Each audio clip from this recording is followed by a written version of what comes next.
On today's broadcast, the president pledges to swiftly establish the kill chain strike system against North Korean threats. South Korean shares withstand the news of U.S. federal government shutdown, and ruling and opposition parties continue their feud over the government's basic pension plan. This is KBS World Radio News. I'm Bruce Harrison.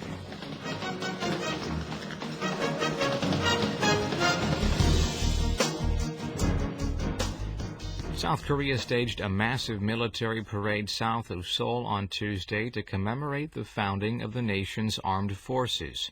The military unveiled its latest weapons, and President Park Geun-hye said she will establish the kill chain and missile defense system against North Korea's threats. Our Kim So-yeon reports. After inspecting the South Korean military's weapons, President Park Geun-hye said she will make North Korea realize its nuclear weapons program and missiles are all useless. The Commander-in-Chief attended the 65th Armed Forces Day ceremony at Seoul Air Base on Tuesday with South Korean and key U.S. military officials. She pledged to maintain a strong joint defense system with the U.S. and swiftly establish the so-called kill chain, an integrated precision strike capability, and the Korea air and missile defense system. At the ceremony, the military revealed its latest Hyunmoo-3 cruise missile that can target any site in North Korea. The parade also featured 11,000 troops and Army, Air Force, and Navy missiles, equipment, and aircraft. The president stressed the true value of a military is not to fight in wars, but prevent them. She said the current security environment on the Korean Peninsula and in Northeast Asia is very grave as the North continues to develop nuclear arms. Park said South Korea must build a strong deterrence against North Korea until the regime makes the right choice to abandon its nuclear program. South Korea's Defense Minister Kim Gun-jin, U.S. Secretary of State Chuck Hagel, and U.S. Joint Chief of Staff Chairman Martin Dempsey attended the event at Seoul Air Base. It was the first time for the key U.S. officials to attend the event. Later in the day, soldiers and ground forces equipment moved downtown Seoul to stage a parade for citizens near the four city gates. Kim So-yeon, KBS World Radio News. The chairman of the U.S. Joint Chiefs of Staff said there is a need to improve South Korea and the U.S. military's ability to work together.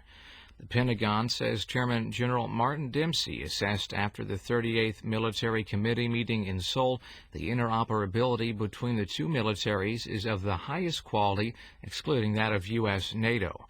But Dempsey said there is room for improvement and mentioned building an integrated missile defense system to respond to North Korea's ballistic missiles.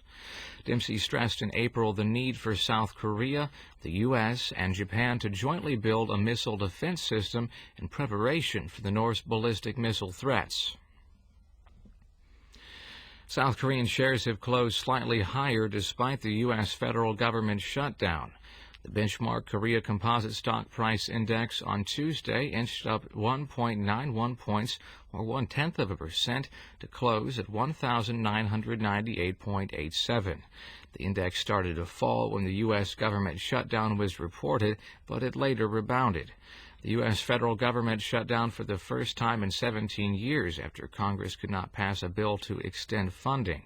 Non-essential government operations came to a halt early Tuesday, and up to 1.2 million federal employees will be furloughed.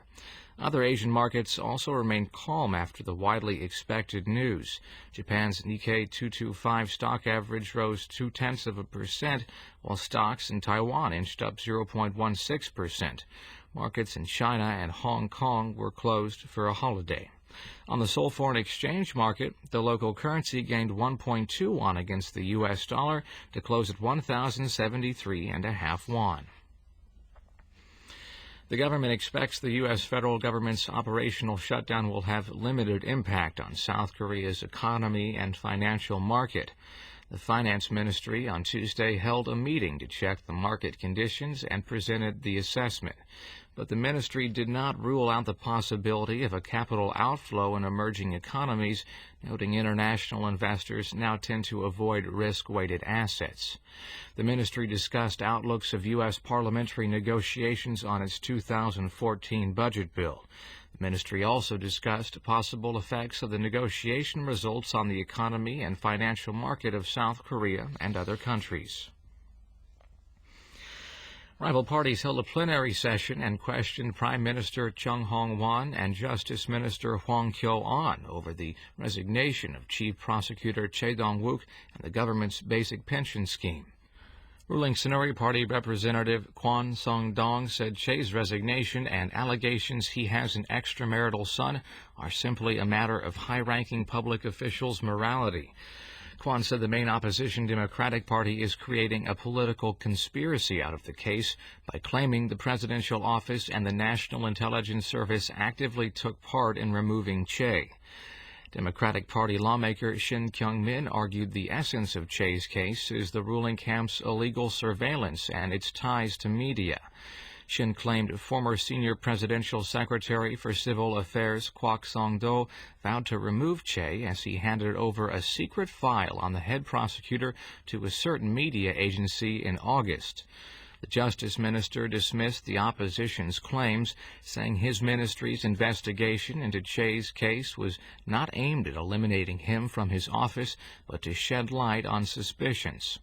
Regarding the controversy over the basic pension for senior citizens, the ruling party defended the government's decision to scale down the original plan, while the opposition blasted President Park Geun-hye and the ruling camp for lying to the people to win the presidential election.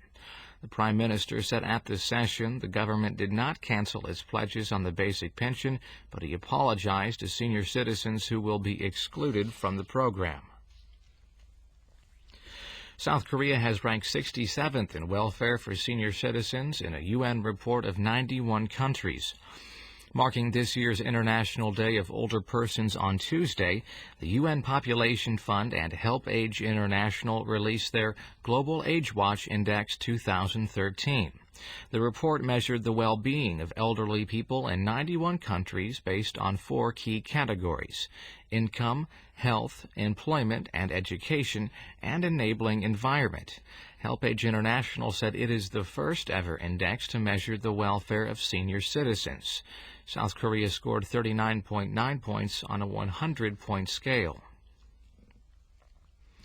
Ruling Saenuri Party Chairman Hwang Woo-ya has called for a swift passage of a North Korean Human Rights Act. The chief of the Parliamentary Human Rights Forum made the urge on Tuesday at a symposium on the North's human rights in the National Assembly. The Saenuri chief said it is a shame the law is still pending in South Korea, although it has advocated and promoted the legislation of the act in many countries. He also expressed hope the new act will pass during the term of the current assembly, pledging concerted efforts with the international community to improve human rights conditions in the North. Unusually good harvest in North Korea this year will likely ease the North's chronic food shortage. A Chinese source familiar with food conditions in the North said the country suffered from floods in July, but it will have a 5.3 million ton crop yield due to the lack of typhoons and other natural disasters. The figure represents an increase of 10% from the United Nations Food and Agriculture Organization and the World Food Programme's estimates for the North's crop yields last year. Another source in a border area between North Korea and China said with the rise in grain production, rice prices remain stable around the recent Chuseok holidays, unlike previous years. Debt held by South Korea's top 30 conglomerates was estimated at nearly 600 trillion won, almost double the debt before the global financial crisis. Korean portal Chaebol.com said Tuesday the nation's top 30 conglomerates' combined debt was 574.9 trillion won at the end of last year, up 83% from the end of 2007. Around half of the 30 conglomerates saw their debt grow compared to 5 years ago, and their ability to pay back the debt decline. The online portal said concerns are mounting that if these conglomerates do not improve their financial stability, they could face liquidity crises in the future. A fifth affiliate of the debt-ridden Dongyong Group has filed for court receivership. Dongyong Cement said in an official notice Tuesday it filed for court receivership with the Chuncheon District Court. Dongyong Incorporated, Dongyong International, and Dongyong Leisure filed for court receivership Monday, and Dongyong Networks earlier Tuesday.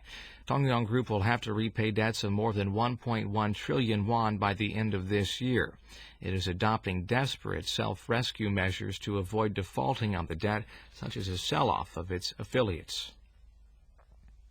Vietnamese Prime Minister Nguyen Thanh Dung says his country will provide active support for South Korean investors.